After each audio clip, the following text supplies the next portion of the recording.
He calling, not calling back. I play myself, I take it out to myself, don't want no man to fight me. I take a jump on each of them, don't want no man back talking. Cause I jump in a party, it's plenty, got no man invited. We jump in a party, it's plenty, got no man invited. If you see we're sliding the hand, I'm the only man invited. But you not switch far right there, I there with no man invited. WEFM is SVG. Voice of the Man Bongo Prime representing for Activated Mornings on WEFM 99.9.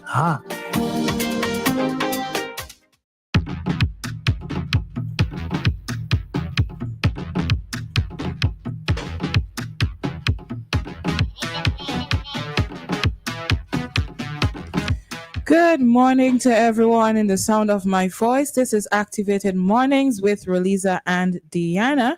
And at this time, we are going to be conducting an interview with someone from the Port Authority, well, the Modern Port Operating Company as well. This morning, we have joining us in studio, Mr. Walwyn Nicole, who is the Chief Operating Officer of the Modern Port Operating Company. Good morning to you, Mr. Nichols. Yes, pleasant good morning, and thanks for having me in the studio of WEFM. It's more like welcome back, man. Precisely. All right, so let's get into it. So we're talking about the formation of the new company, the SVGMPOC. What's SVG? Well, we know what SVG is. What is MPOC? Actually, it's St. Vincent and the Grenadines Modern Port Operating Company. Right. So why the change of name? Well, the change of name, it became necessary because when you look at the existing structure that is in place where the maritime sector is concerned, the Port Authority essentially over the years really has been playing more of a dual role. The Port Authority has not only been operator, but also a regulator, and it's like regulating yourself. So with the construction of this modern port facility, it has pretty much created an opportunity to look at a new governance structure as it regards how we go forward as a maritime sector in St. Vincent. And as such, the timing would have been ripe for us to now have port operator and port regulator. So essentially what is going to happen is that MPOC or SVGMPOC will be the operator, and the St. Vincent and the Grenadines Port Authority will now be performing its real true role as always intended to be regulator. Okay. What would be the difference in the location of the operation of the two? To put it like that, as in when persons come to the facility, where is going to be the Port Authority or where is going to be the MPOC, if that makes sense to you? The Port Authority headquarters is still to be confirmed. However, MPOC will be at the new modern port facility. As I said, MPOC will manage and operate the new port facility, as well as the cruise and our CARICOM operations, which will remain at the existing port facility in Kingston as we know it. Old port facility, just to distinguish. Okay. So is it a case where there will be new staff or staff from the current existing port will move to MPOC? Or how is that going to happen? Would they have a choice in it? The intention is for us to transfer staff from the St. Vincent and the Grenadines Port Authority to MPOC with all of their benefits, to include years of service, existing salary, and the likes. Okay, so which means that the other port would then have new staff? Most likely so. Okay. Well, correctly so. Okay. Yes. All right. And we note that there was an article came out about staff getting, I think, back pay, something to that effect. Was it a case where they got that pay to be in, what's it what I'm looking for?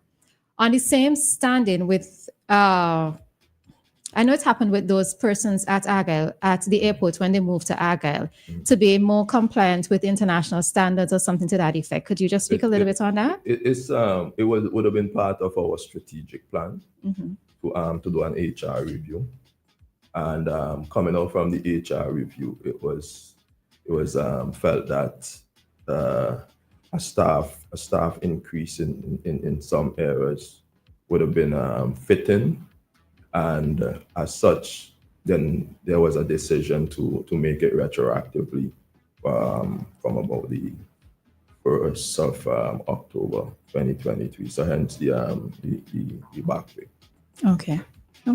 What are some of the major changes that would take place that I would say are priority knowledge for persons now? Well, first and foremost, the Newport facility is a modern one, as you've been hearing all along the line, and it comes with a more conducive environment for staff, and not only staff but the general public at large. We would have also done some streamlining of our operations to include the creation of a comfortable, air-conditioned, one with seating, and pretty much a one-stop shop for the customers who are doing their personal effects operations. So we have now separated our personal effects operations from our commercial cargo operations. And for the customers who will transact business at the personal effects shed, or the CFS as we refer to it as, those customers will do so in a very comforting environment. We have introduced a ticketing system, and that is to ensure that there is some degree of control and order with which we transact business. The signage will also be utilized to make sure that persons are able to navigate the facility. The commercial warehouse will also be set up in like manner. It is going to be like a one-stop shop. You go to that warehouse, and all the services will be afforded you at that warehouse, just like it is at the container freight station. Of note as well is that, previous when you conduct business at the port, you would have been required to get an ISPS pass before you could enter the port facility. At the container freight station, by design, it is part ISPS, part non-ISPS. So for customers clearing cargo there, you will not be required to get an ISPS pass to gain entry. Okay, curious question, because the one time I had to do business at the port, well, in Camden Park, I was like a headless chicken, right? In terms of not knowing the steps or the procedures. Would persons who enter the new port, would there, let's say, be somebody at the entrance to give guidance to, let's say, persons who are newbies with the operations or with the procedure for clearing something? That is something that we intend to take on board, because we recognize that, as you mentioned in the past, we have had some challenges there. We intend to use signage, however, to help guide that as well. And by design, for example, at the container freight station, I don't think it's going to be too difficult for customers to find their way around, because you have the waiting area, and right within the waiting area, you have the customs cash, the port cash, and very close by is where the examination by the customs officers will be done. Okay. Are there any changes to the operations at Camden Park, or that was not necessarily affected? Well, the Camden Park operation, that operation we will have to wind up. that operation will be no more, as in we will not be operating out from Camden Park like we do today. However, periodically we will have to accommodate some cargo discharge at that location because of the type of cargo. So for example, when we talk about paper rolls and we talk about light poles, it's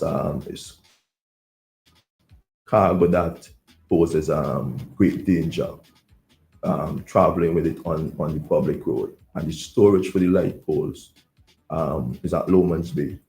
And we know that the paper factory is right there in Camden Park. So we would have to, in a creative way, continue to accommodate the discharge of those two cargo types at Camden Park.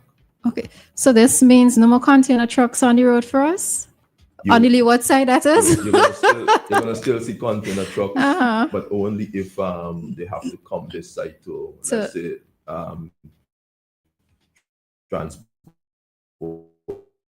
a container to a client, or they're returning one to the port facility. Okay, good news for us. All right, another question as well. So we know that the opening ceremony would be on the 25th, but when are you expected to actually occupy or take full occupancy of the port? Well, our mandate is clear. The port will be handed over officially to the government on the 24th of October. And we expected to have it operationalized by the 25th. Okay. All right. The next thing. Fun. We are putting the necessary steps in place and executing as well, to include making sure that we have our equipment staged and ready to deploy to the new port facility, which we intend to have done by this weekend. The IT department has already gone in and started work on the IT infrastructure to make sure that there's connectivity, staff training, staff orientation. We doing some stakeholder engagement and the likes. So we have been actively involved in getting ready to execute the transition plan that we would have developed. Okay. All right. And so we just have a few more minutes left, but is there anything that we probably did not ask that you wish to bring out at this time? Well,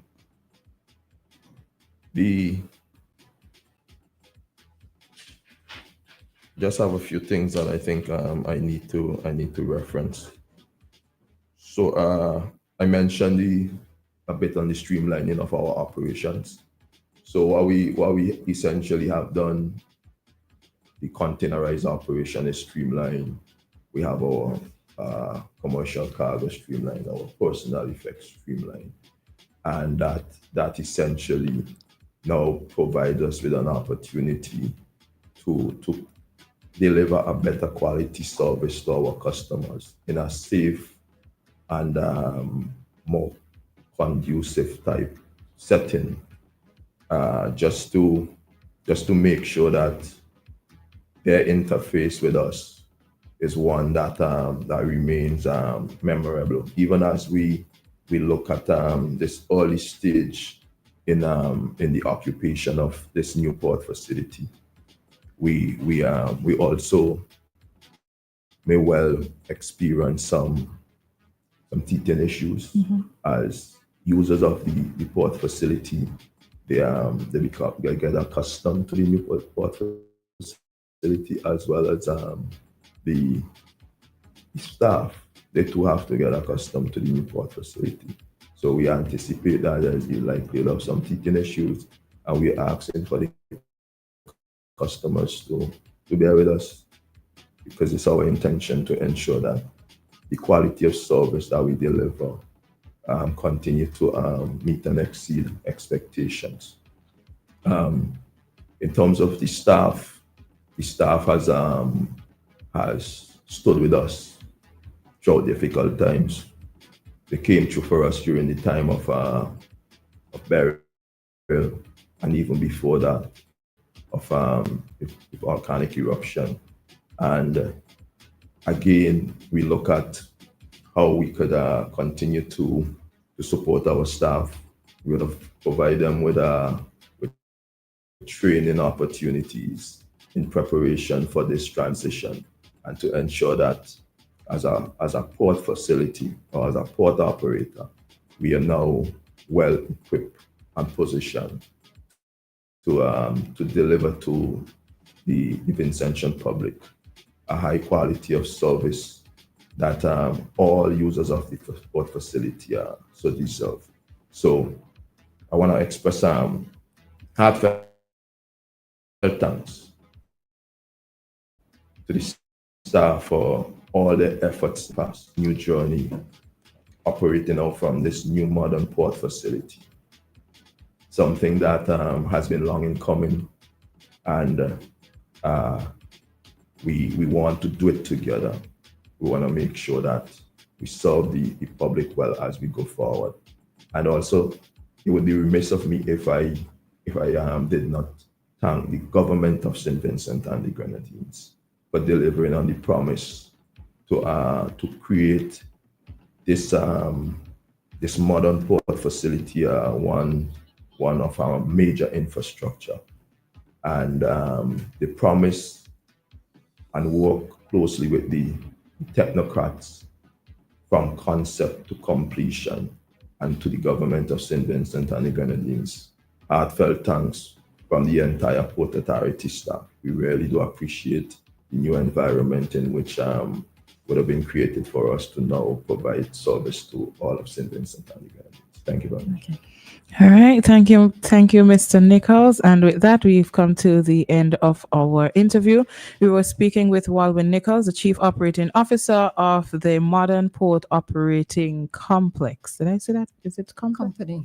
Company. The Modern Port Operating Company.